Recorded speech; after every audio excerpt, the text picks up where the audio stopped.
ഏകാഗ്രതയോടുകൂടി കർത്താവിൻ്റെ വചനങ്ങളെ ശ്രദ്ധിക്കുകയും കൂടെ ചേർന്ന് പ്രാർത്ഥിക്കുകയും വിശ്വസിക്കാൻ വേണ്ടി സ്വന്തമായിട്ട് കർത്താവിൻ്റെ ദൃശ്യനെ വ്യക്തിപരമായിട്ട് പ്രാർത്ഥിക്കുകയും ചെയ്യണം. ദൈവവചനങ്ങൾ കേൾക്കുമ്പോൾ വ്യക്തിപരമായിട്ട് പ്രാർത്ഥിക്കണം. എന്താണ് പ്രാർത്ഥിക്കേണ്ടത്? ഒന്ന് പ്രാർത്ഥിച്ച്, കർത്താവേ, രാജസേവകനെ പോലെ ശതാധിപനെ പോലെ അങ്ങയുടെ വചനങ്ങളെ വിശ്വസിച്ച് നടപ്പിൽ വരുത്തുവാൻ എനിക്ക് ശക്തി തരണം. യേശു കർത്താവാണെന്ന് ആത്തരം കൊണ്ട് ഏറ്റുപറയുവാൻ എനിക്ക് ശക്തി തരണം. ദൈവം അവനെ മരിച്ചോട് നിവർപ്പിച്ച വിശ്വസിക്കുവാൻ ശക്തി തരണമേ.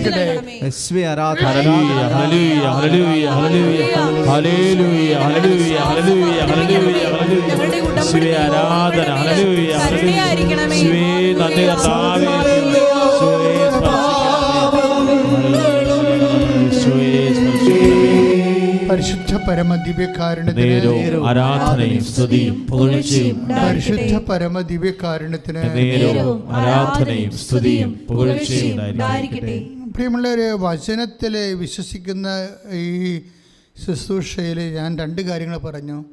നമുക്ക് വചനത്തിൽ ചെറിയ വിശ്വാസമുണ്ട്, അതുപോലെ തന്നെ വലിയ വിശ്വാസമുണ്ട്.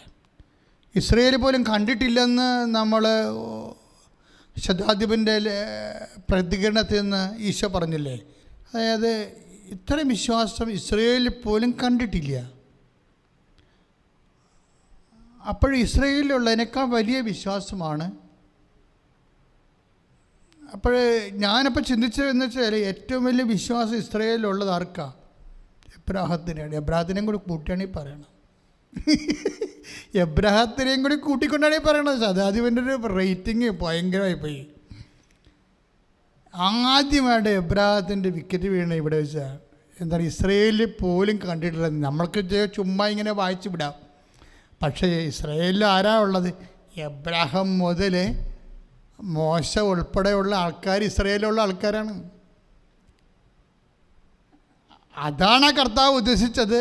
ഇന്ന് ആ കാലങ്ങളിലുള്ള ഇസ്രായേൽക്കാരാണെന്നാണ് ഉദ്ദേശിച്ചതെന്നെങ്കിൽ നമുക്കറിയത്തില്ല. അത് ഈശോ തന്നെയാണ് വെളിപ്പെടുത്തി തരേണ്ടത്. പക്ഷേ ഒരു കാര്യം സത്യമാണ്, ഇസ്രായേൽ എന്ന് പറയുമ്പോൾ പൊളിറ്റിക്കൽ ഇസ്രായേലാണോ, ആ കാലങ്ങളിലുള്ള ടോപ്പോഗ്രഫിക്കൽ ഇസ്രായേലാണോ, അതോ എസ്തംബോറയായിട്ട് വരുന്ന, അതായത് ചരിത്രാതീത കാലം മുതലുണ്ടാകുന്ന ഇസ്രായേലാണോ നമുക്കറിയത്തില്ല. പക്ഷേ ഈശോ അങ്ങനെ പറഞ്ഞു. അങ്ങനെ പറഞ്ഞതിൻ്റെ ഉദ്ദേശം ഈ ഫെയ്ത്ത് വലിയ ഫെയ്ത്താണെന്ന് പറയാനാണ് ഉദ്ദേശിച്ചത്. ഈ വിശ്വാസം ഭയങ്കര. അപ്പോൾ അതിൻ്റെ അർത്ഥം എന്താ മക്കളെ?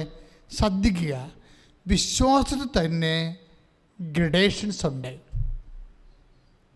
പക്ഷേ പലതരത്തിലുള്ള നിലവാരമുള്ള വിശ്വാസമുണ്ട്. ഇപ്പം എന്താണ്, ഇപ്പം 4:50 നമ്മൾ വായിച്ചത്, രാജസേവകൻ കർത്താവ് പറഞ്ഞ വചനം വിശ്വസിച്ചാണ് അവൻ പോയത്, അല്ലേ? കർത്താവ് പറഞ്ഞ വചനം വിശ്വസിച്ചാണ് അവൻ പോയത്. പക്ഷേ ചില സമയത്തൊരു വിഷയമുണ്ട്. ചില വചനങ്ങൾ വിശ്വസിച്ചാലും ഓപ്പൺ ചെയ്ത് കിട്ടത്തില്ല. നല്ല വിശ്വാസം ഉണ്ടാകും, പക്ഷേ വചനം ഓപ്പൺ ചെയ്ത് കിട്ടത്തില്ല. ഇതൊരു പ്രശ്നമാണ്. എൻ്റെ സഹോദരങ്ങളെ, ഈ വിഷയം വളരെ ഗൗരവതരമായ രീതിയിൽ സമീപിക്കേണ്ടതാണ്. ചില വചനങ്ങൾ നമുക്ക് നല്ല വിശ്വാസം ഉണ്ടാകും, പക്ഷെ ചില വചനങ്ങൾ ഓപ്പൺ ചെയ്ത് കിട്ടത്തില്ല, വർക്കൗട്ട് ചെയ്യത്തില്ല. അതിൻ്റെ ഏറ്റവും വലിയ തെളിവ് ഈ പത്രോസിൻ്റെ 16:16 ഈശോ ചോദിച്ച ചോദ്യം ഇതാണ്: ഞാൻ ആരാണെന്നാണ് നിങ്ങൾ പറയുന്നത്? അപ്പോൾ ശിമയോൻ മറുപടി പറയും. 16:16 എന്താ പറയണത്? ശിമയോൻ്റെ വിശ്വാസം പ്രഖ്യാപിക്കാൻ. അപ്പോഴും അറിയാമല്ലോ, ശിമയോൻ്റെ വിശ്വാസം പ്രഖ്യാപിക്കാൻ എന്താ പറയണത്? ശിമയോൻ എന്ന് പറഞ്ഞ ആരാണ്? സൈമൺ ദ പീറ്റർ, അതായത് പത്രോസ്, അതായത് നീ ജീവനുള്ള ദൈവത്തിൻ്റെ പുത്രനായ മിശിഹായാകുന്നു.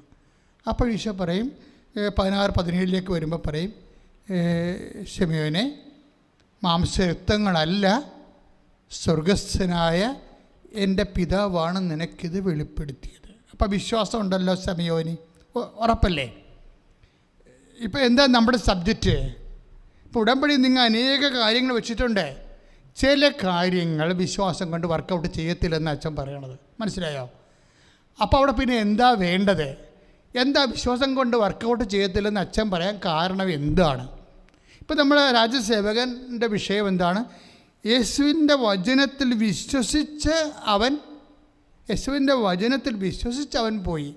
അതിനാണ് മകൻ ജീവിച്ചത്. അപ്പോൾ അവിടെ വിശ്വാസം മതിയായിരുന്നു.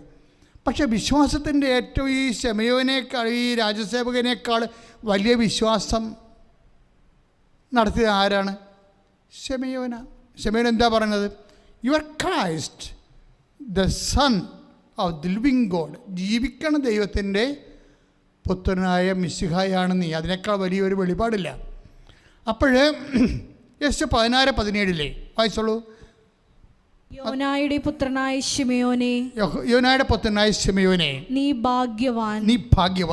മാംസരക്തങ്ങളല്ല സ്വർഗസ്ഥനായ എൻ്റെ പിതാവാണ് നിനക്കിത് വെളിപ്പെടുത്തി തന്നത്. അപ്പോഴേ ഇവിടെ ഒരു വിഷയമുണ്ട്. എന്താണ്? വേറെ ഒരാൾ കൂടി ഈ വിശ്വാസത്തിൽ കക്ഷിയാകുന്നുണ്ട്. രാജസേവകൻ്റെ വിശ്വാസത്തിൽ ഈ ആളിപ്പോൾ ഈ ശമയോൻ്റെ വിശ്വാസത്തിൽ വന്ന ആളില്ലായിരുന്നു. ആരാണ്? പിതാവായ ദൈവം. ഇപ്പം വിശ്വാസത്തിൻ്റെ സ്റ്റെപ്പ് മാറി അവിടെ. എന്താണ്? യോനായുടെ പുത്രനായ ശമയോനെ മാംസരക്തങ്ങളല്ല, എൻ്റെ സ്വർഗസ്ഥനായ പിതാവാണ് നിനക്കിത് വെളിപ്പെടുത്തി തന്നത്. ഈ ക്രിസ്തീയ ജീവിതത്തിലെ പിതാവിന് വല്ലാത്ത ഒരു റോളാണ്. അത് ഞാൻ പിന്നീട് പതുക്കെ പറയാതെ, നിങ്ങളത് മനസ്സിലാക്കിയില്ലെങ്കിൽ നിങ്ങൾ എന്തും കൊന്നും ABCD ക്രിസ്ത്യാനിയായിട്ടിരിക്കും. Basic Christians. ഇപ്പം ഞങ്ങളുടെ സെമിനാറിലൊക്കെ ബേസിക് കോഴ്സ് എന്ന സംഭവമുണ്ട്.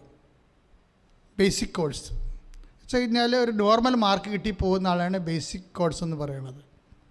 അവർക്ക് ഉന്നതമായ പഠനത്തിലൊന്നും അവർ യോഗ്യരല്ല. അതുകൊണ്ട് ബേസിക് കോഴ്സ് എന്ന് പറയും.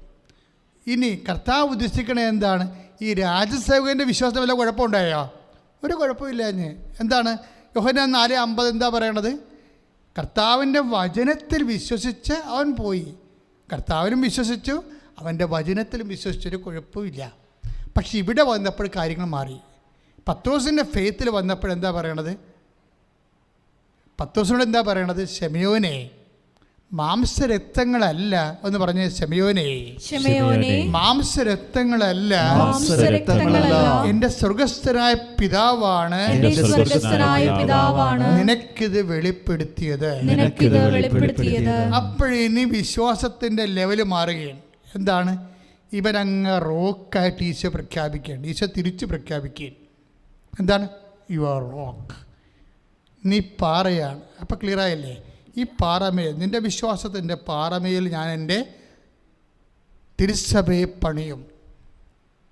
ഒരു വാഗ്ദാനമാണ്. അപ്പം ശമയോൻ്റെ വിശ്വാസം കണ്ടല്ലോ. ഈ വിശ്വാസം തന്നെയാണ് ഒരു ചെറിയ സ്ട്രോക്ക് വരുന്നതോടുകൂടി പിറ്റേ ദിവസം ശമയോൻ്റെ വിശ്വാസം അടിസ്ഥിതിൽ വീണ കാണാം. അതെവിടെയാണ് വീണത്?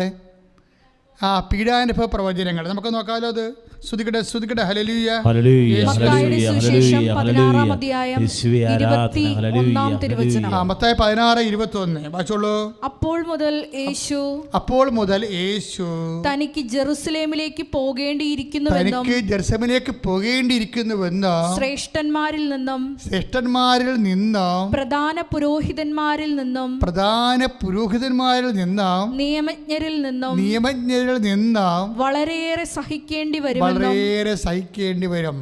താൻ വധിക്കപ്പെടുമെന്ന് എന്നാൽ മൂന്നാം ദിവസം ഉയർപ്പിക്കപ്പെടുമെന്ന് ശിഷ്യന്മാരെ അറിയിച്ചു തുടങ്ങി. അടുത്ത വചനം വായിച്ചേ. പത്രോസ് അവനെ മാറ്റി നിർത്തി തടസ്സം പറയാൻ തുടങ്ങി. ഇത് കേട്ടപ്പോഴേ പത്രോസ് അവനെ മാറ്റി നിർത്തി തടസ്സം പറയാൻ തുടങ്ങി. എന്താ പറഞ്ഞത്?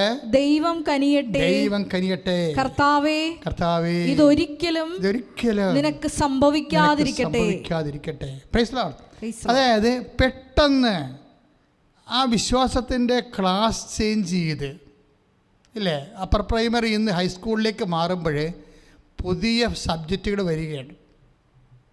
നമ്മുടെ ജീവിതത്തിൽ എന്തെങ്കിലും വിഷയം വരുമ്പോഴേ നിങ്ങൾ ഉടനെ ഞാൻ ഇത്രയും വിശുദ്ധമായിട്ട് ജീവിച്ചല്ലോ, കർത്താവിനെ ഞാൻ കണ്ടല്ലോ, സ്വപ്നത്തിലാണെങ്കിലും കർത്താവിൻ്റെ ഞാൻ സാക്ഷ്യം പറഞ്ഞല്ലോ എന്നൊക്കെ പറഞ്ഞ് നമ്മൾ എല്ലാം കഴിഞ്ഞെന്നും പറഞ്ഞിരിക്കരുത്.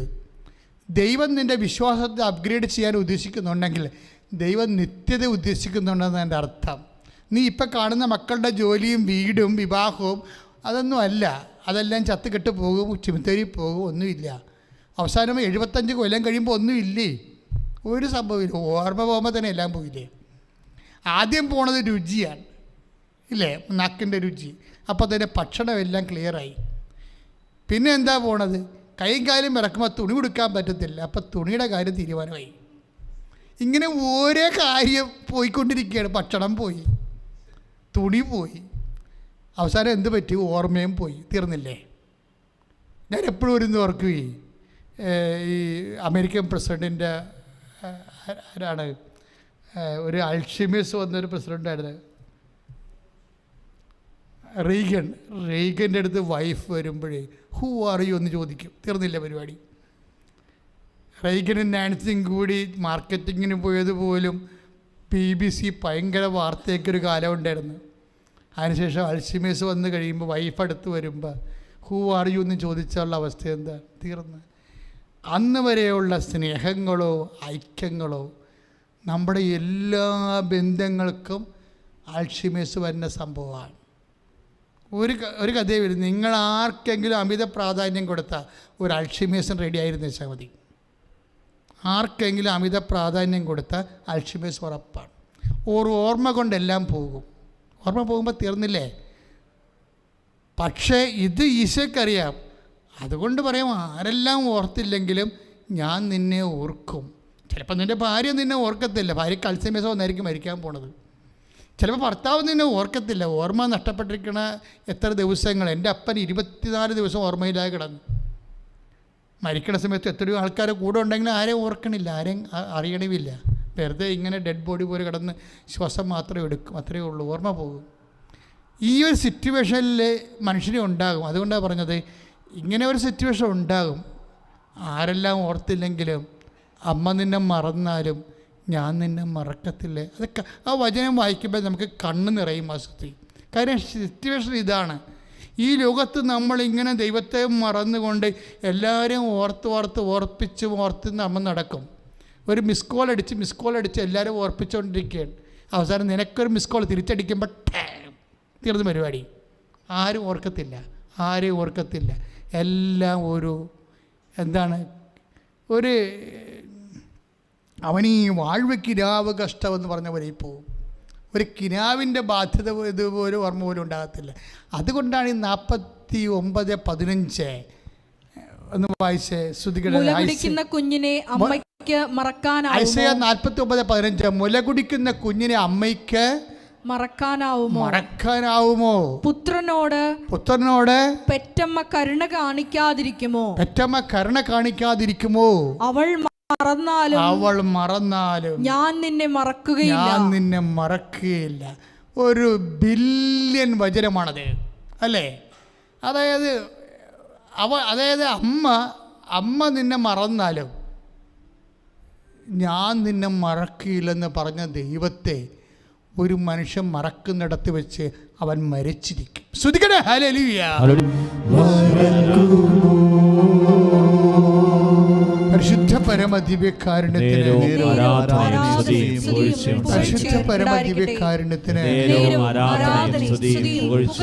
മക്കളെ, ഉടമ്പടി എടുത്ത ആൾക്കാരെല്ലാവരും മനസ്സിൽ വരുന്ന തോന്നലുകളെ എപ്പോഴും ശ്രദ്ധിക്കണം.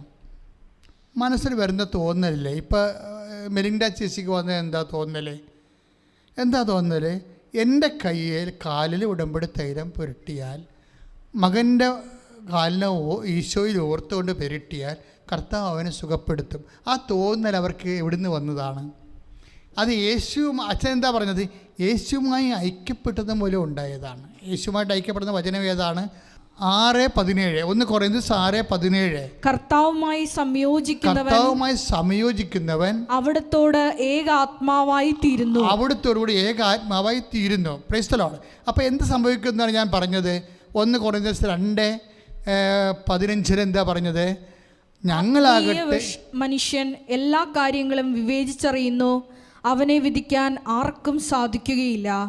കർത്താവിനെ പഠിപ്പിക്കാൻ തക്കവിധം അവിടുത്തെ മനസ്സറിഞ്ഞവൻ ആരുണ്ട്? ഞങ്ങളാകട്ടെ ക്രിസ്തുവിൻ്റെ മനസ്സറിയുന്നു. ഞങ്ങളാകട്ടെ ക്രിസ്തുവിൻ്റെ മനസ്സറിയുന്നു. ഈ ക്രിസ്തുവിൻ്റെ മനസ്സറിയാൻ കഴിയാതിരുന്നതാണ് യോഹന്നാൻ്റെ സുവിശേഷത്തിൽ 6:6 പറയണത്. എന്താണ്? എന്ത് ചെയ്യണമെന്ന് അവന് നേരത്തെ അറിയാമായിരുന്നു.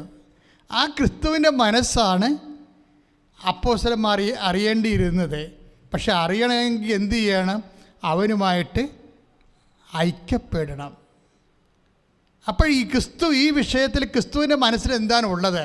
ഇപ്പം നിൻ്റെ കുടുംബം, നിൻ്റെ ലോണ്, അല്ലെങ്കിൽ നിൻ്റെ വീട്, അല്ലെങ്കിൽ നിനക്ക് വഴി കിട്ടാത്ത അവസ്ഥ, അത് നീ ഉടമ്പടി വെച്ച വ്യത്യസ്തങ്ങളായ കാര്യങ്ങൾ, ഈ വിഷയങ്ങൾക്കെല്ലാം ക്രിസ്തുവിന് ഈ വിഷയങ്ങൾക്കെല്ലാം ഒരു പരിഹാര മാർഗമുണ്ട്.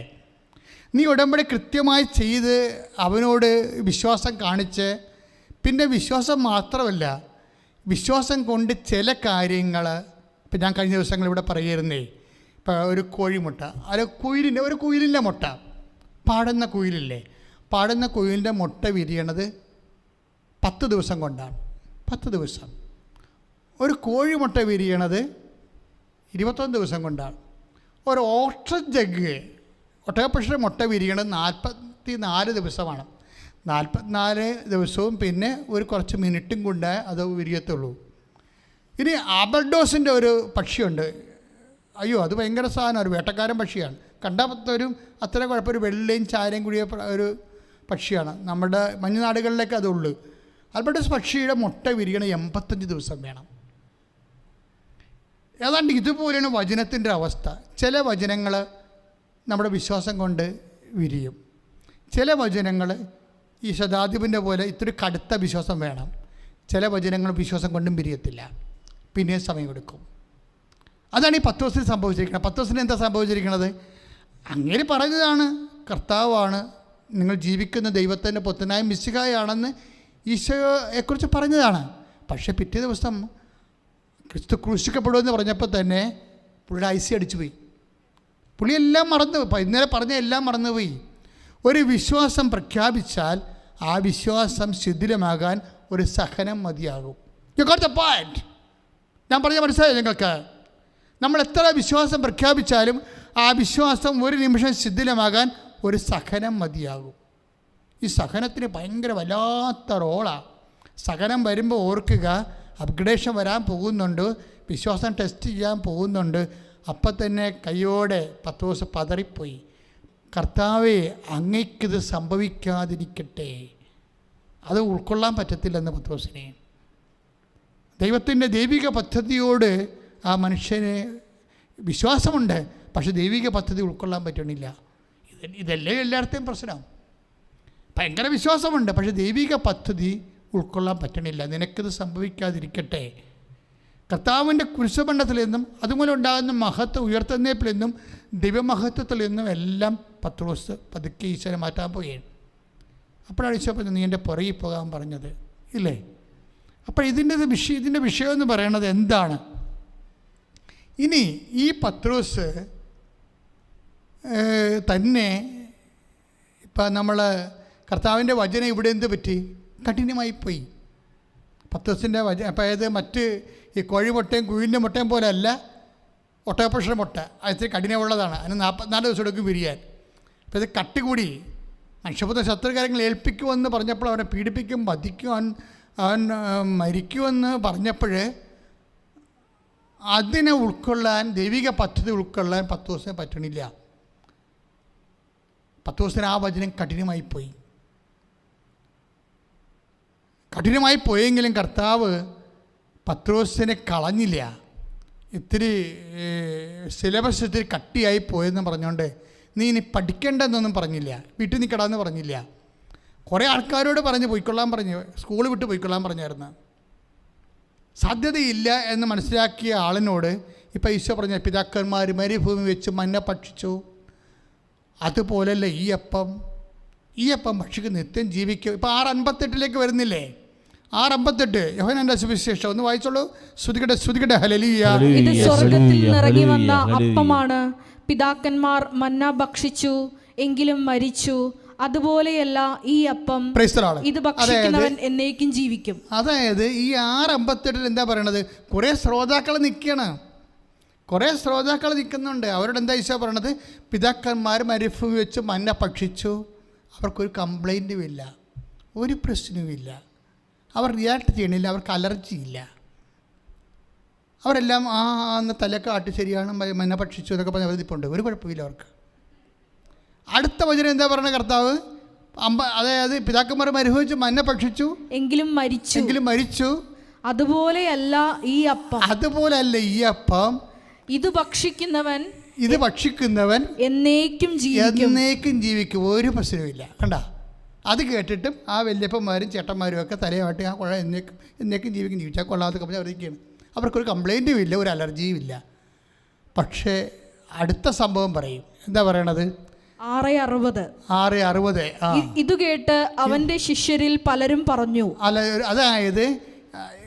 അതായത് ഈ അപ്പം ഭക്ഷിക്കുന്നവൻ മരിക്കും, അതുപോലെ പിതാക്കന്മാർ മരുഭൂമിച്ച് മന്ന ഭക്ഷിച്ചു, അതുപോലല്ല ഈ അപ്പം ഭക്ഷിക്കുന്ന നിത്യം ജീവിക്കുക, ലോകത്തിൻ്റെ ജീവന് വേണ്ടി. അവിടെയാണ് പ്രശ്നം വന്നു പോയത്. ഞാൻ നൽകുന്ന അപ്പം എൻ്റെ ശരീരം തന്നെയാണ്. അവിടെയാണ് പ്രശ്നം. അവിടെ വന്നപ്പോൾ കടലിളകണ പോലെ ഇവർ അലർജി. അതായത് അവർ കുറേ വചനങ്ങൾ വിശ്വസിക്കുന്നു, കുറേ വചനങ്ങൾ വിശ്വസിക്കണില്ല. ഇതന്നെ ക്രിസ്ത്യാനിക്കൂടെ സംഭവിച്ചിരിക്കുന്നത്. ക്രിസ്ത്യാനിയല്ല, കർത്താവിൻ്റെ കുറേ വചനങ്ങൾ വിശ്വസിക്കും, പക്ഷേ യഥാർത്ഥ വചനങ്ങളിലേക്ക് കർത്താവ് പതുക്കെ വരുമ്പോൾ അവർ റിയാക്ട് ചെയ്യും. എന്താ റിയാക്ട് ചെയ്ത്? 6:60 വായിച്ചേ. ഈ വചനം കഠിനമാണ്. അത്രയും നേരം ഒരു കുഴപ്പമില്ല. ഈ ലോകത്തിൻ്റെ ജീവന് വേണ്ടി ഞാൻ നൽകുന്ന അപ്പം എൻ്റെ ശരീരം തന്നെയാണെന്ന് പറഞ്ഞപ്പോൾ വിഷയം മാറി. എന്താ പറഞ്ഞത്? 6:60 എന്താ പറഞ്ഞത്?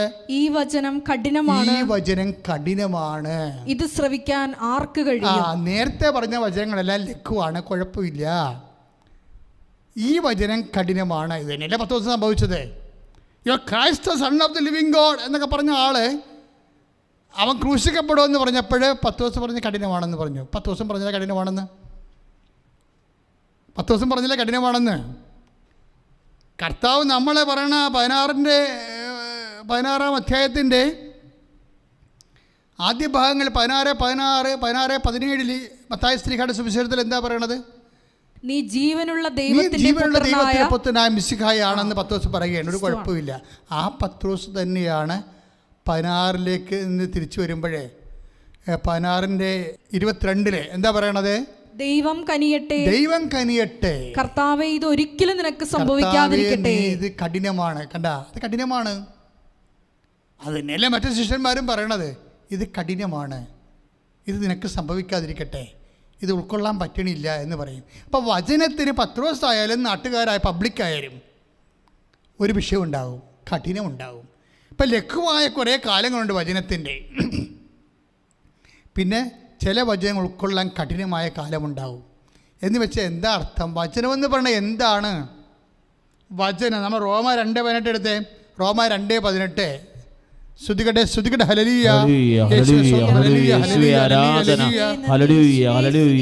നീ നിയമം പഠിച്ചിട്ടുള്ളതിനാൽ, നീ വചനം പഠിച്ചിട്ടുള്ളതിനാൽ ദൈവഹിതം അറിയുകയും ശ്രേഷ്ഠമായതിനെ അംഗീകരിക്കുകയും ചെയ്യുന്നു. അതാണ് പ്രശ്നം. അതായത് ശ്രേഷ്ഠതയിലേക്കുള്ളൊരു യാത്രയുണ്ട്. വചനം എന്താന്ന് പറഞ്ഞാൽ റോമ 2:18 എന്താ പറയണത്? വചനം അല്ലെങ്കിൽ നിയമം. വചനം എന്ന് പറഞ്ഞാൽ എന്താണ്? അത് ദൈവഹിതമാണ്. അപ്പം നമ്മളെ സംബന്ധിച്ചിടത്തോളം വചനം ഒരു ദൈവഹിതമായൊരു വിഷയം വരികയാണ്. ഇപ്പം നിനക്ക് മക്കളില്ല, 11-ാം കൊല്ലമാണ് മക്കളുണ്ടാകണത്. ചിലപ്പോൾ ഈ ജന്മത്തിൽ മക്കളുണ്ടാകത്തില്ലെന്ന് വിചാരിച്ചോ, അതൊരു ദൈവ വചനമാണ്. ശരിക്കും പറഞ്ഞത് നിന്നെ സംബന്ധിച്ചിടത്തോളം ദൈവഹിതമാണ്. ഇപ്പം ഞങ്ങളെ സംബന്ധിച്ചിടത്തോളം ഞങ്ങൾ ജീവിതകാലം മുഴുവനും ഏകസ്ഥരും ബ്രഹ്മചര്യമുള്ളവരുമായിട്ട് ജീവിക്കുകയാണ്. ഞങ്ങളെ സംബന്ധിച്ചുള്ള ദൈവഹിതമാണത്. അപ്പം ദൈവഹിതം വ്യത്യസ്തമായ രീതിയിൽ നമ്മുടെ ജീവിതത്തിലേക്ക് വരും. കൊച്ചു ത്രേസ്യ ഏതാണ്ട് 9 വയസ്സ് മുതൽ അവൾക്കുള്ള ദൈവവചനം എന്താണ്? 24 വയസ്സ് വരെ അവൾ രോഗിയാണ്. അത് അവളെ സംബന്ധിച്ചുള്ള ഹിതമാണ്, കഠിനമായ. അതിൽ നിന്നാണ് അവൾ വിശുദ്ധയായി മാറുന്നത്. അപ്പം നമ്മളെ നിത്യരക്ഷ എപ്പോഴും ലഘുവചനങ്ങളിൽ നിന്ന് കിട്ടത്തില്ല. ഈ ഗോട്ട് ദ പോയിന്റ്. ശ്രദ്ധിക്കണം, നമ്മുടെ നിത്യരക്ഷ കഞ്ഞി കാപ്പി IELTS അങ്ങനെയുള്ള പരിപാടികളെല്ലാം ഈ ലഘുവചനങ്ങളിൽ നിന്ന് കിട്ടും. പക്ഷെ പേയ്മെൻ്റുള്ള വചനങ്ങളിൽ നിന്നും ഈ ഭൗതികമായ ആനുകൂല്യങ്ങളല്ലാതെ ഗുരുതരമായ വചനങ്ങളിൽ നിന്ന് മാത്രമേ, കഠിന വചനങ്ങൾ എപ്പോഴും ഉദ്ദേശിക്കുന്നത് നിത്യരക്ഷയായിരിക്കും. ഇത് നിങ്ങളൊരു വെളിപാട് പോലെ സ്വീകരിച്ചോ. കഠിന വചനങ്ങൾ, കഠിന വചനങ്ങളിൽ നിന്ന് എന്താ പറയണത്?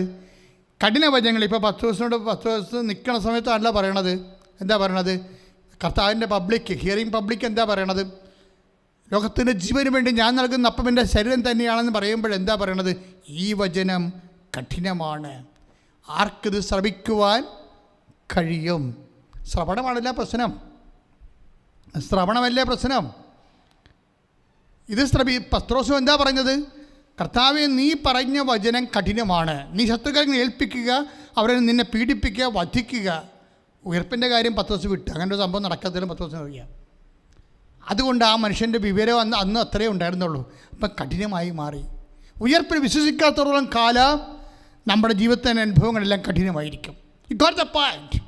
ഉയർപ്പിൽ വിശ്വസിക്കത്തോളം കാലം, ഉയർപ്പെന്ന വലിയ സത്യത്തെ വിശ്വസിക്കാൻ ദൈവം നമുക്ക് വരം തരാത്തോളം കാലം, എൻ്റെ ദൈവപൈതലെ, നിൻ്റെ ഓരോ ജീവിത പ്രശ്നങ്ങളും നിനക്ക് കഠിനമായിരിക്കും. കഠിനമായ ദൈവത്തിൻ്റെ വചനമായി മാറും. കഠിനം മധുരമാക്കാൻ പറ്റും. എന്തുകൊണ്ടാണ് മധുരമാകണത്? എങ്ങനെയാണ് കഠിന വചനങ്ങളെ മധുരമാക്കണത്? ഇപ്പോൾ പത്രോസിൻ്റെ തന്നെ കാര്യം എടുക്കാം. കർത്താവ് അവനോട് ചോദിച്ചു, കഠിനമാണെന്ന് പറഞ്ഞ് കുറേ ആൾക്കാർ പോയല്ലോ, വാട്ട് യു സേ, നിനക്കെന്താ പോണോ എന്ന് ചോദിക്കുമ്പോൾ പത്രോസിന് അപ്പോഴും പിതാവായ ദൈവം ഒന്ന് തോടും. എന്താ പറയണത്? കർത്താവേ, ഞങ്ങൾ അങ്ങനെ പോകത്തില്ല. എന്താ കാര്യം? ഞങ്ങൾ ആരുടെ പക്കലേക്ക് പോകും? എന്താ കാര്യം? നിത്യജീവന്റെ വചനങ്ങൾ. ആ ഭാഗം വായിച്ചോളൂ. ശ്രദ്ധിക്കട്ടെ. യോഹന്നാൻ 6:68. ശിമയോൻ പത്രോസ് മറുപടി പറഞ്ഞു, കർത്താവേ, ഞങ്ങൾ ആരുടെ അടുത്തേക്ക് പോകും? ഞങ്ങൾ ആരുടെ അടുക്കിലേക്ക് പോകും? നിത്യജീവന്റെ വചനങ്ങൾ നിന്റെ പക്കലുണ്ട്. Praise the Lord. കണ്ടാ പത്രോസ് ലൈനിൽ വന്ന കണ്ടാ എന്താ പറയണത്? ഞങ്ങൾ എത്ര വചനം കഠിനമായാലും, എത്ര പേര് നിന്നെ ഇട്ടിട്ട് പോയാലും ഞങ്ങൾ പോകത്തില്ല. ഒരു കാരണമുണ്ട്. എന്താണ്? ഈ കഠിന വചനങ്ങളിലാണ് കർത്താവെ നിത്യത നീ ഒളിപ്പിച്ച് വെച്ചിരിക്കണത്. പക്ഷെ ഭയങ്കര ഗ്രേറ്റ് വെളിപാടാണ് ഈശോ പത്രോസിന് കൊടുത്തത്.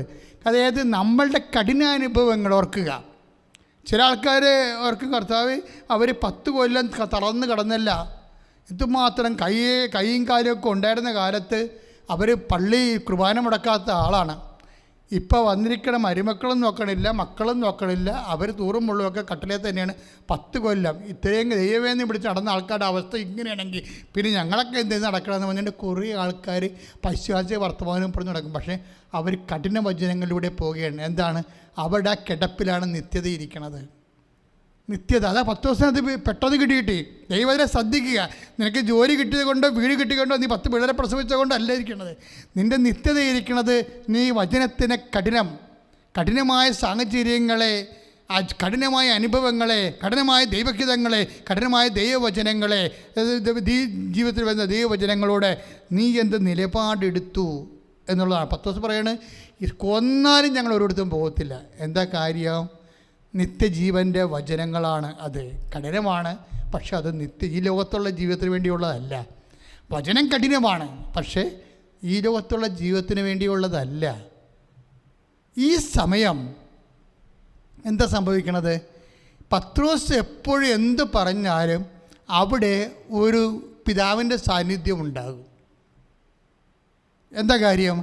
പത്രോസിനോട് പണ്ട് ഈശോ പറഞ്ഞിട്ടുണ്ട്, നീ ക്രിസ്തുവാണ്, ദൈവത്തിൻ്റെ പുത്രനായ മിശിഹായാണെന്ന് പറയുമ്പോഴേ എന്താണ് പറഞ്ഞത്? 16:16 ഇപ്പം താഴെ സ്ലീഹാ സുവിശേഷത്തിൽ എന്താ പറഞ്ഞത്? ഇത് നിനക്ക് വെളിപ്പെടുത്തിയത് എൻ്റെ പിതാവാണ്. അപ്പം പിതാവാണ് വെളിപ്പെടുത്തുന്നതിൻ്റെ ആളെന്ന് മനസ്സിലായില്ലേ? ഈ നമ്മൾക്ക് മനസ്സിലാകാത്ത സങ്കീർണമായ ജീവിത പ്രശ്നങ്ങളുടെ സത്യസന്ധത നമുക്ക് വെളിപ്പെടുത്തി തരണത് പിതാവാണ്. ചില കഠിന വചനങ്ങളെ നമുക്ക് വെളിപ്പെടുത്തി തരണത്, അർത്ഥം പറഞ്ഞു തരണത് പിതാവാണ് യേശുവിലൂടെ സംസാരിക്കുന്നത് എന്ന് യേശു തന്നെ പറഞ്ഞിട്ടുണ്ട്. പക്ഷേ ഞാനിവിടെ ഓർക്കാൻ ആഗ്രഹിക്കുന്നത് എന്താണെന്നറിയാവോ? ഈശോ എന്തുകൊണ്ട് പത്രോസ് പറഞ്ഞ് കഠിനമാണെന്ന് പറഞ്ഞല്ലോ. ആദ്യം പറഞ്ഞില്ലേ ഇത് നിനക്ക് സംഭവിക്കാതിരിക്കട്ടെ എന്ന് പറഞ്ഞാൽ ഈ വചനം കഠിനമാണെന്ന് തന്നെയാണ് എൻ്റെ അർത്ഥം. നീ ഇപ്പം പറഞ്ഞ വചനം നിനക്ക് കഠിനമാണെന്ന്. അപ്പോഴെന്ത് പറ്റി? മറ്റുള്ളവരും പറഞ്ഞ് ഈ ലോകത്തിൻ്റെ ജീവന് വേണ്ടി ഞാൻ നൽകുന്ന അപ്പം എൻ്റെ ശരീരം തന്നെയാണെന്ന് പറഞ്ഞപ്പോഴും അവർ പറഞ്ഞ് ഇത് കഠിനമാണ്, ഞങ്ങൾ പോകണമെന്ന് പറഞ്ഞ്. പത്രോസും പറഞ്ഞ് ഇത് കഠിനമാണ് എന്ന് പറഞ്ഞപ്പോൾ സാത്താനെ നിൻ്റെ പുറകിൽ പോയി നിൽക്കാൻ പറഞ്ഞു. പുറകിൽ പോയി നിൽക്കണത് എന്തിനാണ്? നീ ചെകുത്താനാണ്, ഇനി എന്നെ അനുഗമിക്കാൻ പറഞ്ഞു. രണ്ടാമത് കർത്താവ് മുമ്പേ ഞാൻ എൻ്റെ ആടുകൾക്ക് മുമ്പേ പോകുമെന്നല്ലേ പറഞ്ഞത്. അപ്പോൾ 10 ദിവസം പുറകിലല്ലേ നിൽക്കേണ്ടത്? 10 ദിവസം മുമ്പിൽ കയറി നിന്നല്ലേ കുഴപ്പമായി പോയത്. പണ്ട് 10 ദിവസം തന്നെ പുറകിൽ നിൽക്കുക, എന്നെ അനുഗമിക്കുക, എൻ്റെ വചനം കേട്ട് മനസ്സിലാക്കാൻ പറഞ്ഞു. അവനോട് പോകാൻ പറഞ്ഞില്ല, കാര്യം അവൻ പോകത്തില്ലെന്ന് പറഞ്ഞായിരുന്നു. ഞാൻ ആരുടെ പക്കലേക്ക് പോകുമെന്ന് ചോദിച്ചായിരുന്നു. അപ്പോൾ അപ്പനോട് ഈശോ പറഞ്ഞു, അപ്പാ അവൻ പോകത്തില്ല കേട്ടോ, പക്ഷെ പാവത്തിന് വചനം കഠിനമാണെന്ന് പറഞ്ഞു. വേറെ കുറേ ആൾക്കാർ പോയപ്പാ, അവർക്ക് കഠിനമാണെന്ന് പറഞ്ഞ് പോയി, പക്ഷേ ഇവൻ പോകത്തില്ല, അവൻ പോകത്തില്ലെന്ന് പറഞ്ഞിട്ടുണ്ട്. അതുകൊണ്ട് ഞാൻ എന്നോട് പുറകെ നിൽക്കാൻ പറഞ്ഞിട്ടുണ്ട്. ഇനി എന്താ ചെയ്യേണ്ട അപ്പാന്ന് ചോദിക്കുമ്പോൾ അപ്പം പറയും അവനെ താബോറിലോട്ട് വിളിച്ചുകൊണ്ട് വരാൻ പറയും. പിറ്റേ ദിവസമാണ് താബോറിൽ പോണത്. താബോറിൽ പോകുമ്പോൾ ഉയർപ്പ് എന്താണെന്ന് കാണിച്ചു കൊടുക്കും. ഇന്നലെ പറഞ്ഞില്ലേ 3-ാം ദിവസം ഉയർത്ത് നിൽക്കുമെന്ന് പറഞ്ഞില്ലേ? ആ ഉയർപ്പിൽ ഇവരങ്ങോട്ട് ഇളങ്ങും. ഇവൻ്റെ വിശ്വദൈവീക രൂപം അങ്ങോട്ട് കാണുമ്പോൾ 10 ദിവസത്തിൻ്റെ ഓർമ്മ പോകും. 10 ദിവസത്തിൻ്റെ അഭിഷേകം ഉണ്ടായിട്ട് പറഞ്ഞു നമ്മളിവിടെ ആയിരിക്കണം നല്ലതാണെന്ന് പറയും. അപ്പോൾ പറയും നല്ലതും ചീത്തയൊക്കെ പിന്നെ പറയാം, ഒരു കാര്യം എനിക്ക് പറയാനുണ്ടെന്ന് അപ്പം പറയും. ഇവൻ എൻ്റെ മകനാണ്, ഇവനെ നീ കേൾക്കണം. കേൾക്കാത്ത കുറേ ആൾക്കാർ കഠിനമാണെന്ന് പറഞ്ഞു പോയി. നീ കഠിനമായിട്ടും പോകാതെ നിൽക്കുന്നവനാണ്. അതുകൊണ്ട് ഇവനെ കേൾക്കാനുള്ള അഭിഷേകം ഞാൻ നിനക്ക് നൽകുന്നു. ദൈവ പൈതലേ, നിൻ്റെ ദൈവം നിനക്ക് ദൈവപിതാവ് നിനക്ക് നൽകുന്ന കഠിന ജീവിതാനുഭവങ്ങൾ കഠിന പദങ്ങളായിട്ട് നിനക്ക് മനസ്സിലായില്ലെങ്കിൽ അപ്പാ എന്ന് വിളിക്കണം. അപ്പാ ഇത് മനസ്സിലാക്കാനുള്ള കൃപയാൽ എന്നെ അഭിഷേകം ചെയ്യണമേ, എൻ്റെ കുടുംബത്തെ അഭിഷേകം ചെയ്യണമേ, അപ്പാ എന്നെ അനുഗ്രഹിക്കണമേ. ശ്രുതികടേ കഠിന വചനങ്ങള് മനസ്സിലാക്കാനുള്ള അതനുസരിച്ച് പ്രവർത്തിക്കാനുള്ള വലിയ അഭിഷേകം മത്തായി സുവിശേഷം 17:5 ഇവൻ എൻ്റെ പ്രിയപുത്രനാകുന്നു, ഇവനെ ശ്രവിക്കുവിൻ. ശ്രവണാഭിഷേകം കൂടി കഠിന പദങ്ങൾക്ക് പ്രത്യേകമായ ശ്രവണാഭിഷേകം പിതാവായ ദൈവമാണ് നൽകണത്. 2 പ്രാവശ്യം പിതാവിൻ്റെ ഒരു സാന്നിധ്യം നമ്മുടെ വിശ്വാസ ജീവിതത്തിൽ വരുന്നുണ്ട് അല്ലേ? 16:17 മത്തായി ശ്ലീഹായുടെ സുവിശേഷത്തിൽ എന്ന് പറഞ്ഞത് സിമയോൻ ബാർ ജോന, it is not flesh and blood my father who reveals you. എന്താണ്? എൻ്റെ പിതാവാണ് നിനക്കിത് വെളിപ്പെടുത്തിയതെന്ന്. അതുതന്നെയാണല്ലോ വീണ്ടും വചനം കഠിനമായപ്പോൾ വീണ്ടും 17:5 പറയുന്നുണ്ട്. എന്താ പറയണത്? ഇത് നിനക്ക് സംഭവിക്കാതിരിക്കട്ടെ എന്ന് 10 ദിവസം പറഞ്ഞിട്ട് വചനം കഠിനമാണെന്ന് പറയുമ്പോൾ 10 ദിവസം പറയും ഇത് കഠിനമല്ല, നിനക്ക് ദൈവസ്നേഹം കിട്ടുമ്പോൾ ഇത് മനസ്സിലായിക്കൊള്ളൂ. വിശ്വാസം കൊണ്ട് മാത്രം എല്ലാ വചനവും മനസ്സിലാക്കാൻ പറ്റത്തില്ല. വിശ്വാസം കൊണ്ട് മാത്രം എല്ലാ അനുഭവങ്ങളെയും കഠിനാനുഭവങ്ങളെയും മധുരമാക്കാൻ പറ്റത്തില്ല. അതിന് ദൈവസ്നേഹം തന്നെ വേണമെന്ന് പറയും. അപ്പോഴത് പിതാവാണ് നമുക്ക് ദൈവസ്നേഹം തരണത്. എന്താ കാര്യം എന്നറിയാവോ? അതായത് വിശുദ്ധ മത്തായി യോഹന്നാൻ്റെ സുവിശേഷമില്ലേ 14:21 വായിച്ച്, എൻ്റെ കൽപ്പനകൾ സ്വീകരിക്കുകയും പാലിക്കുകയും ചെയ്യുന്നവനാണ് എന്നെ സ്നേഹിക്കുന്നത്. വായിച്ചോളൂ. എന്നെ സ്നേഹിക്കുന്നവനെ എൻ്റെ പിതാവും സ്നേഹിക്കും, എൻ്റെ പിതാവ് സ്നേഹിക്കും, ഞാനും അവനെ സ്നേഹിക്കും, എന്നെ അവനെ വെളിപ്പെടുത്തുകയും ചെയ്യും. Praise the Lord. അതാണ് എന്നെ സ്നേഹിക്കുന്നവനെ എൻ്റെ പിതാവ് സ്നേഹിക്കും. അപ്പോഴാണ് വെളിപാട് വരണത്. മനസ്സിലായില്ലേ? ചില വചനങ്ങൾക്ക് വിശ്വാസം പോരാ. സ്നേഹം വേണം. പ്രത്യേകിച്ച് കഠിന പദങ്ങൾക്ക്, കഠിന ജീവിതത്തിന്, മനസ്സിലാകാത്ത ചില അവസ്ഥകൾക്ക്, അത് രോഗമാകാം, ക്ഷീണമാകാം, സാമ്പത്തിക കടമാകാം, കുടുംബത്തിൻ്റെ തകർച്ചയാകാം. ഇങ്ങനെ കഠിന ജീവിതാനുഭവങ്ങളിലെ പോണ സഹോദരങ്ങൾ പ്രത്യേകം ശ്രദ്ധിക്കണം. ആ വിശ്വാസം കൊണ്ട് അത് വിരിക്കാൻ പറ്റത്തില്ല. ഓസ്ട്രിച്ച് ജഗ് പോലെ 44 ദിവസം വേണം. എന്താണ് അവിടെ വേണ്ടത്? പിതാവിൻ്റെ സ്നേഹം. നിങ്ങൾ പ്രാർത്ഥിക്കണം. പ്രയാസം വരുമ്പോൾ നിങ്ങൾ പ്രാർത്ഥിക്കണം. അപ്പാ, സ്വർഗീയപ്പാ, കർത്താവിൻ്റെ വചനങ്ങൾ പാലിച്ചുകൊണ്ട് അപ്പൻ്റെ മഹത്വത്തിനായി ഞങ്ങൾ ജീവിക്കുമ്പോൾ അപ്പാ, അപ്പൻ്റെ സ്നേഹത്താൽ എന്നെ അഭിഷേകം ചെയ്യണമേ. ഒന്ന് പ്രാർത്ഥിച്ച്, അപ്പാ സ്വർഗീയപ്പാ, ഈശോയുടെ വചനങ്ങൾ പാലിച്ചുകൊണ്ട് അപ്പൻ്റെ മഹത്വത്തിനായി ഞങ്ങൾ ജീവിക്കുമ്പോൾ പരിശുദ്ധ അമ്മയ്ക്ക് നൽകിയതുപോലെ കഠിനമായ ജീവിതാനുഭവങ്ങളെ അപ്പൻ്റെ തിരുമനസ് നിറവേറ്റിക്കൊണ്ട് ഇതാ കർത്താവിൻ്റെ ദാസി എന്ന് പറയാനുള്ള പരമമായ പിതാവിനോടുള്ള സ്നേഹത്താൽ, ഈശോയോടുള്ള സ്നേഹത്താൽ, ആത്മാവിനോടുള്ള എന്നെ അഭിഷേകം ചെയ്യണം. കഠിന ജീവിതാനുഭവങ്ങളെ അതിജീവിക്കുവാൻ ദൈവ സ്നേഹത്താൽ, വിശ്വാസത്തെക്കാൾ ഉപരി ദൈവ സ്നേഹത്താൽ പത്രോസിനെ പോലെ എന്നെയും എന്റെ കുടുംബത്തെയും ഇപ്പോഴഭിഷേകം ചെയ്യണം. ഇപ്പോഴഭിഷേകം ചെയ്യണം. ശ്രുതിക്കട്ടെ, ശ്രുതിക്കട്ടെ.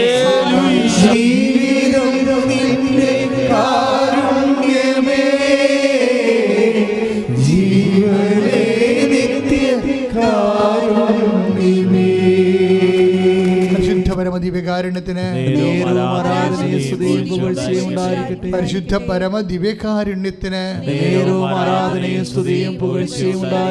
ഇപ്പൊ ദൈവസ്നേഹമാണ് വിശ്വാസത്തെക്കാൾ വലുത്.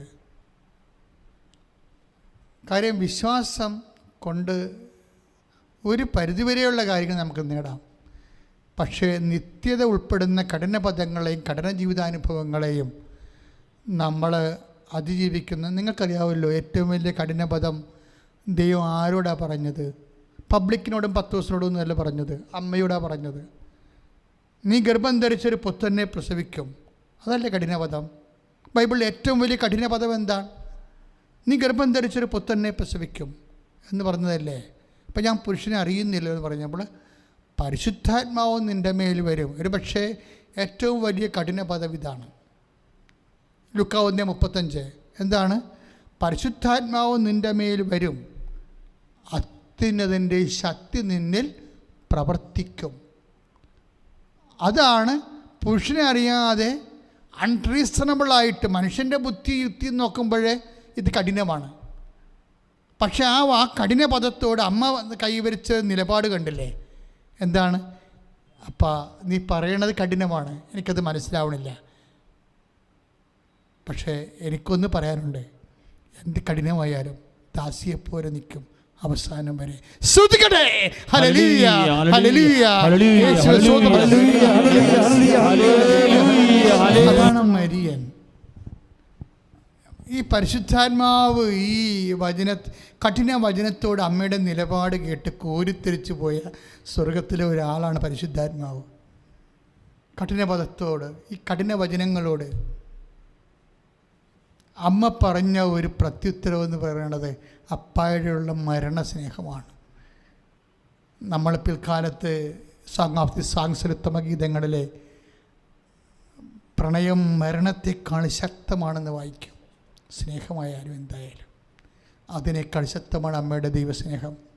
അപ്പ എന്ത് കഠിനമായാലും അപ്പ ഒരു ദാസിയെപ്പോലെ അന്ത്യം വരെ ഞാൻ എന്നെ സമർപ്പിക്കുന്നു.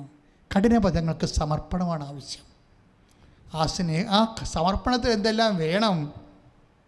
ഇപ്പോൾ ലൂക്കാ 1:38 കഠിന പദങ്ങൾ കേൾക്കുമ്പോൾ ഒരു ദാസിയായ പോലെയാണ് അതിനെ സമീപിക്കേണ്ടതെന്ന് പരിശുദ്ധാത്മാവ് പറഞ്ഞു. പരിശുദ്ധാത്മാവ് നിൻ്റെ മേൽ വരുമെന്നേ പറഞ്ഞോളൂ. പക്ഷെ അങ്ങനെ ഒന്നും പറയാൻ പാടില്ലല്ലോ. ദൈവത്തിന് വരുമെന്ന് പറയുന്ന ഒരു ഭാവിയുണ്ടോ? വരുമെന്ന് പറഞ്ഞാലും വന്നെന്ന് പറഞ്ഞാലും വന്നുകൊണ്ടിരിക്കണമെന്ന് പറഞ്ഞാലും വന്നതുപോലെയല്ലേ. പരിശുദ്ധാത്മാവ് അപ്പം തന്നെ അമ്മയിൽ നിറഞ്ഞു. അപ്പം അമ്മ കൊടുത്ത നോട്ടാണ് മേരി സെർവൻ്റ് എന്ന് പറഞ്ഞാൽ മതി, വേറെ ഒരു കുഴപ്പമില്ലെന്ന് പറഞ്ഞു. ബാക്കിയുള്ളത് ഞാൻ അന്ത്യം വരെ നോക്കിക്കൊള്ളാമെന്ന് പറഞ്ഞു. അമ്മ പറഞ്ഞു, അപ്പാ സെർവൻറ്റ്, കഠിന പദങ്ങളോടും കഠിന ജീവിതാനുഭവങ്ങളോടും അപ്പാ സമർപ്പണം. ഈ സമർപ്പണത്തിൽ എന്തെല്ലാം ഉണ്ടെന്നാണ് പറഞ്ഞത്? അതിൽ വിശ്വാസമുണ്ട്, അതിൽ സ്നേഹമുണ്ട്, പിന്നെ പരിശുദ്ധാത്മാവ് പറഞ്ഞു പ്രത്യാശയുണ്ടെന്ന് പറഞ്ഞു. അത് പരിശുദ്ധാത്മാവ് പറഞ്ഞ എലിസബത്തിൻ്റെ വീട്ടിൽ വെച്ചാണ് പറഞ്ഞത്. എലിസബത്ത് പരിശുദ്ധാത്മാവിനെ നിറഞ്ഞു പറഞ്ഞു. എന്താ പറഞ്ഞത്? കർത്താവ് നിന്നോട് അരുളി ചെയ്ത കഠിന പദങ്ങൾ. സ്തുതിക്കട്ടെ, സ്തുതിക്കട്ടെ, സ്തുതിക്കട്ടെ, സ്തുതിക്കട്ടെ. ഹല്ലേലൂയ, യേശുവേ സ്തോത്രം, ഹല്ലേലൂയ. കർത്താവ് നിന്നോട് അരുളി ചെയ്ത കഠിന പദങ്ങൾ, കഠിന വചനങ്ങൾ.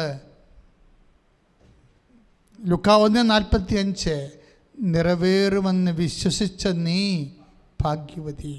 ഒരു വ്യക്തിയെ ഭാഗ്യവതിയാക്കുന്നത് കഠിന പദങ്ങളാണ്. U got the point. മനസ്സിലായോ? ലളിത പദങ്ങളില്ല.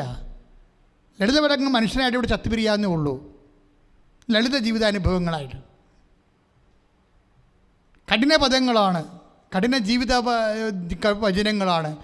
ദൈവത്തിൻ്റെ കഠിനമായ വചനാനുഭവങ്ങളിലൂടെ പോകുമ്പോഴാണ് ഒരു വ്യക്തി ശരിക്കും ഭാഗ്യവാനാകണത്, ഭാഗ്യവതിയാകണത്. കർത്താവ് നിന്നോട് അരുളി ചെയ്ത കഠിന വചനങ്ങൾ നിറവേറുമെന്ന് വിശ്വസിച്ച നീ ഭാഗ്യവതി. അപ്പം ദൈവമാണ് ഭാഗ്യവതി എന്ന് പറയണത്, അല്ല മനുഷ്യനല്ല. മനുഷ്യന്മാർ വരെ ഒരു മകൻ ജർമ്മനി, ഒരു മകൻ സ്വിറ്റ്സർലൻഡിൽ, ഒരു മകൻ MBBS എഴുതി ഡോക്ടർ, ഒരു ശാസ്ത്രജ്ഞൻ എന്നൊക്കെ പറയും. എന്തൊരു ഭാഗ്യവാനാണ് ഭാഗ്യവതിയെന്ന്. ചാകാൻ നേരത്തൊരു മനുഷ്യനുണ്ടാകത്തില്ല. ഈ ലോകം പറയണതല്ല, ലോകം പറയണ ഭാഗ്യമൊന്നുമല്ല. അതൊക്കെ നിങ്ങൾക്ക് തോന്നണതാണ് അതൊക്കെ ഭാഗ്യമാണെന്ന്. അതൊക്കെ നിങ്ങൾക്ക് തെറ്റിദ്ധാരണയാണ്. ദൈവം പറയണം ഭാഗ്യവാനാണെന്ന്.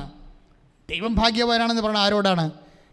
ലൂക്കാ 1:45 കർത്താവ് നിന്നോട് അരുളി ചെയ്ത കഠിന വചനങ്ങൾ അത് നിറവേറുമെന്ന് വിശ്വസിച്ചു. പ്രത്യാശയല്ലേ അപ്പ? വിശ്വാസമല്ലല്ലോ, ഭാവി സംഭവിക്കാൻ പോകുന്ന കാര്യങ്ങളല്ലേ. അത് വിശ്വസിച്ചു, അതുകൊണ്ട് നീ ഭാഗ്യവാൻ. അവിടെ എന്തൊക്കെ വന്നു? വിശ്വാസം ഉണ്ടായി, സ്നേഹമുണ്ടായി, പിന്നെന്താണ്? പ്രത്യാശ. ഇതിലെല്ലാം ഉത്കൃഷ്ടം എന്താണെന്ന് പൗലോസ് പറയണം. 1 കൊരിന്ത്യൻസ് 13:13 എന്നാൽ സ്നേഹമാണ് സർവോത്കൃഷ്ടം.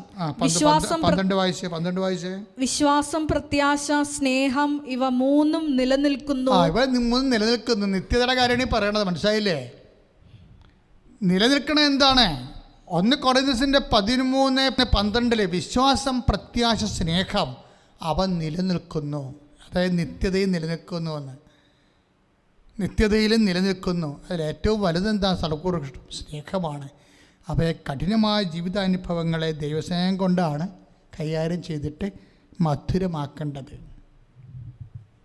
നമുക്ക് പ്രാർത്ഥിക്കാം. സമാപനാശീർവാദത്തിന് സമയമാണ്. ശേഷം മൗനമായി പ്രാർത്ഥിക്കുക.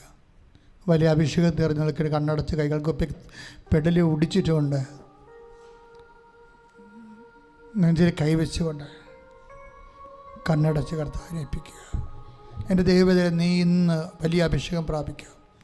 നീ ഇന്ന് സൗഖ്യം പ്രാപിക്കും. നീ കർത്താവിൻ്റെ മകളായി എല്ലാ വിഷമതകളും മാറിക്കൊണ്ട് നീ കർത്താവിൻ്റെ തിരുസന്നിധിയിൽ എന്തെങ്കിലും വിഷമം ആവശ്യസിക്കുന്നുണ്ടെങ്കിൽ അതിന് പ്രത്യേക അഭിഷേകം കിട്ടിക്കൊണ്ട് നീ കർത്താവിൻ്റെ തിരുസന്നിധിയിലേക്ക് തിരിച്ചു വരാം.